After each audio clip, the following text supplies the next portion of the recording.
అందరికీ నమస్కారం అండి. సాయి సుజాత బేబీ ఛానల్కి స్వాగతం.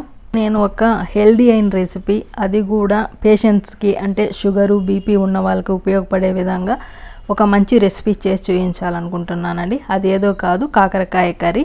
ఎటువంటి చేదు కూడా ఉండదండి, నేను చెప్పినట్లు చేసుకోండి. ఫస్ట్ ఇప్పుడు చూపిస్తున్నా కదా, అలా ముక్కలుగా కట్ చేసుకోండి. నేను ఒక 2 కాకరకాయలు తీసుకొని అలా కట్ చేసుకున్నానండి.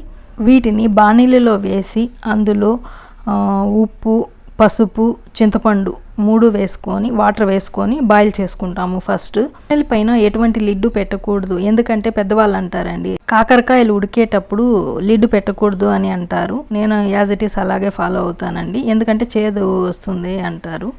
అది నిజమో అబద్ధమో నాకు తెలియదండి. కాకరకాయలు ఉడకడానికి ఎక్కువ సమయం ఏం పట్టదండి, కొద్దిసేపులో ఉడికిపోతుంది. చూసారు కదా, ఉడికిపోయాయి.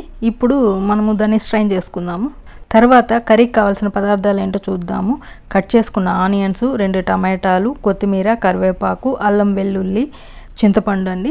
కాకరకాయలు పక్క తీసేసాం కదా, అదే బాణలి పెట్టుకొని అందులో 1 టేబుల్ స్పూన్ ఆయిల్ వేసుకొని పోపు దినుసులు అన్నీ వేసుకొని, అంటే ఆవాలు, జీలకర్ర, శనగబాయలు అన్నీ వేసుకొని అవి చిటపట్లాడాక కట్ చేసుకున్న ఆనియన్స్ వేసుకొని కాసేపు వేయించుకోవాలి.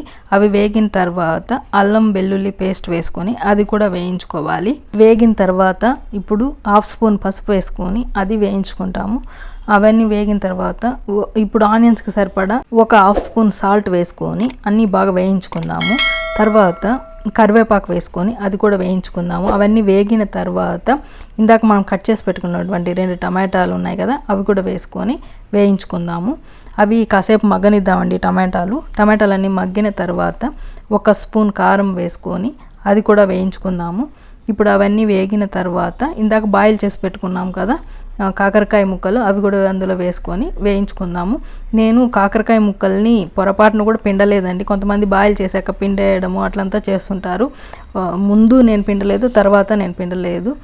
తర్వాత దీనికి సరిపడా ధనియాల పొడి, జీలకర్ర పొడి వేసుకొని అది కూడా మనం వేయించుకుందాము.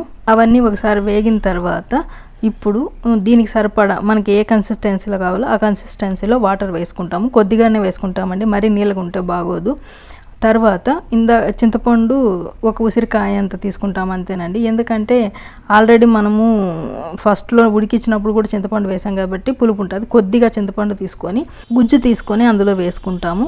దాన్ని కాసేపు ఉడకనిద్దాము. ఇప్పుడు ఈ కర్రీకి సరిపడా సాల్ట్ వేసుకుంటాము. ఇంత క్రితము ఆనియన్లో వేసుకున్నాము కాబట్టి చూసి వేసుకోండి. మీకేమైనా కర్రీ పలసగా అనిపిస్తే కాస్త శనగపిండి వాటర్లో కలిపి వేసుకోండి. కాసేపు ఉడకనిస్తే చిక్కబడుతుంది. ఇంతేనండి, ఎంతో టేస్టీ అయిన చేదు లేని కాకరకాయల కూర ready. Thank you so much.